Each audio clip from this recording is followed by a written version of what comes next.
ఇక్కడ నేను ఇక్కడికి వచ్చినప్పుడు నాకు ఘన స్వాగతం పలికిన సోదరి సోదరులందరికీ నమస్కారాలు. ముఖ్యంగా ఇక్కడ హ్యాపీ బర్త్డే చెప్పిన మీ అందరికీ కూడా అభినందనలు. ఈరోజు నేను బర్త్డే రోజు మీ ఊరికి వచ్చానంటే దీని ప్రాముఖ్యత మీరందరూ అర్థం చేసుకుంటారని చెప్పి నేను ఆశిస్తున్నా. ఇక్కడ అభ్యర్థి నగేష్ కుమార్ గారు ఒక మంచి అభ్యర్థి, బీజేపీ అభ్యర్థి. ఆయన్ని గెలిపించమని కోరడానికి వచ్చాను. ఇంకో పక్క ఓసూరు క్యాండిడేట్ బాలకృష్ణారెడ్డి మాజీ మంత్రి, ఇద్దరిని గెలిపించమని కోరడానికి వచ్చాను. ఇక్కడికి వచ్చినప్పుడు నాతో కూడా మా మంత్రివర్గ సభ్యులైనటువంటి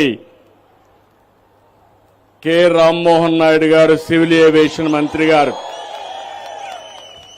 ఇంకొక పక్కన కేంద్ర మంత్రి పెంబసాని చంద్రశేఖర్ గారు, వీరే కాకుండా కర్ణాటక నుంచి అపోజిషన్ లీడర్ బీజేపీ అశోకన్ గారు, ఎక్స్ ఎంపీ నరసింహం గారు,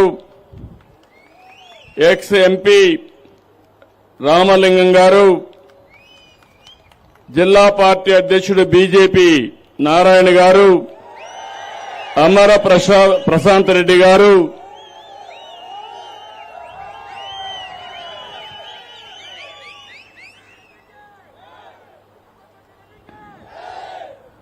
அனைவருக்கும் வணக்கம். என் அன்பான தமிழ்நாடு மக்களே, உங்களுடன் என் பிறந்த நாளில் இங்கே இருப்பது ரொம்பவே சந்தோஷ். மாற்றத்தை கொண்டு பெற வேண்டும் என்ற ஆர்வம் உங்களிடம் தெரிகிறது. கவலை படாதீங்க. இன்னும் 15th డేస్ மட்டும்தான். ఈనాడు ఇక్కడ రావడం, మీ అభిమానం చూస్తా ఉంటే ఆంధ్రప్రదేశ్ లో లేని అభిమానం ఈరోజు తమిళనాడులో నేను చూస్తున్నాను. అయితే తమిళనాడు అంటేనే మనం గుర్తుపెట్టుకోవాల్సింది ద్రవిడ సంస్కృతికి మూలం. పల్లవ, చేర, చోళ, పాండ్య వంటి రాజవంశాలు పాలించిన గొప్ప చరిత్ర కల నేలది. ఇక్కడ ఆచారాలు, అలవాట్లు అందరికీ ప్రత్యేకం. తమిళం అంటేనే అత్యంత ప్రాచీన భాష. మీ అభిమానం ప్రపంచంలో ఏ భాషలో కూడా లేదు. ఇక్కడ తెలుగు వాళ్ళు కూడా తమిళ్లోనే మాట్లాడతారు. అది విశిష్టత. అందుకని స్వాతంత్రం వచ్చిన తర్వాత అంత మునుపు కూడా బాగా అభివృద్ధి అయిన ప్రాంతం తమిళనాడు. మనందరికీ ఒకప్పుడు రాజధాని మెడ్రాస్ ప్రెసిడెన్సీ, అంటే మద్రాసు కేంద్రంగానే ఆ రోజు పనిచేశాం.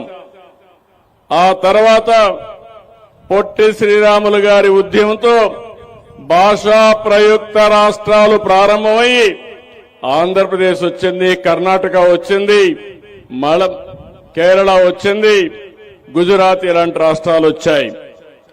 ఎన్నో పరిశ్రమలు, వాణిజ్యానికి తమిళ గడ్డ పేరుగాంచింది.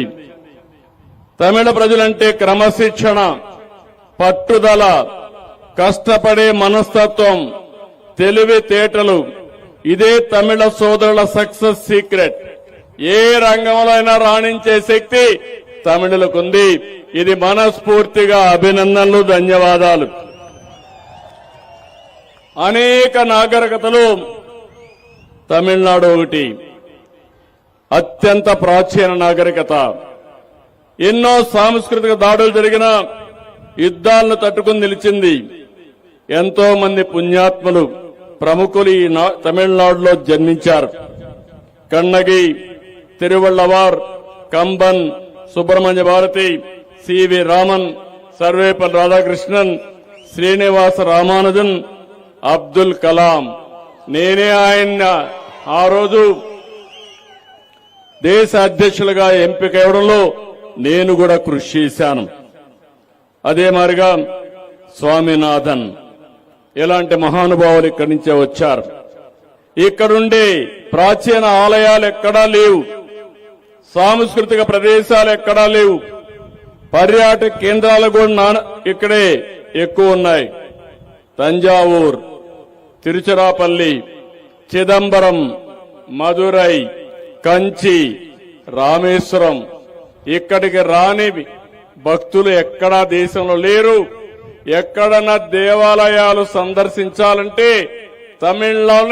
తమిళనాడులోనే ప్రాచీన దేవాలయాలున్నాయి. అరుణాచల శివుణ్ణి చూచేందుకు ఏపీ మొత్తం వస్తుంది.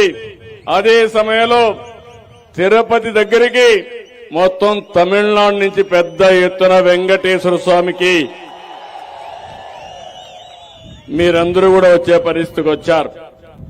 మనమందరం కూడా తమిళ్, తెలుగు, కన్నడ, మలయాళం, మన భాష ఏదైనా మనమందరం దౌడిలం. మీరు ఈ విషయం గుర్తుపెట్టుకోవాలి. అందుకే మన నాయకుడు నందమూరి తారక రామారావు గారు 40 సంవత్సరాల కంటే ముందు ద్రవిడ భాషలన్నీ ఒక దగ్గరికి రావాలని ఆ రోజు మీరు చూస్తే ద్రవిడ యూనివర్సిటీ పెట్టారు. అది కూడా నేను 40 ఏళ్లుగా ఎమ్మెల్యేగా ఉన్నాను కుప్పం నుంచి. ఒక పక్క తమిళనాడు, ఒక పక్క కేరళ, కర్ణాటక, మధ్యలో ఈ యొక్క మనం అనుకున్న కుప్పం. ఇప్పుడే మా మిత్రులు ఇక్కడ మా పవన్ కళ్యాణ్ గారి అభిమానులు, అనుమాయులు ఉన్నారు. మొన్నే మీరు ఆంధ్రప్రదేశ్ లో చూశారు. ఆంధ్రప్రదేశ్ రాష్ట్రాన్ని కాపాడుకోవడానికి నేను జనసేన అధినేత పవన్ కళ్యాణ్, ప్రధానమంత్రి నరేంద్ర మోడీ గారు కలిసి ఎన్డీఏ తరపున ముందుకు పోయాం. తమ్ముళ్ళు మీరు గుర్తుపెట్టుకోవాలి, 94% సీట్లు గెలిపించారు. చరిత్రలో ఎప్పుడూ రాని గెలుపు. దానికి కారణం డబుల్ ఇంజన్ సర్కారు కావాలనుకొని ఓట్లేశారు. అందుకే ఈరోజు చూస్తే ఇక్కడ కూడా మీ మూడు చూస్తున్నాను.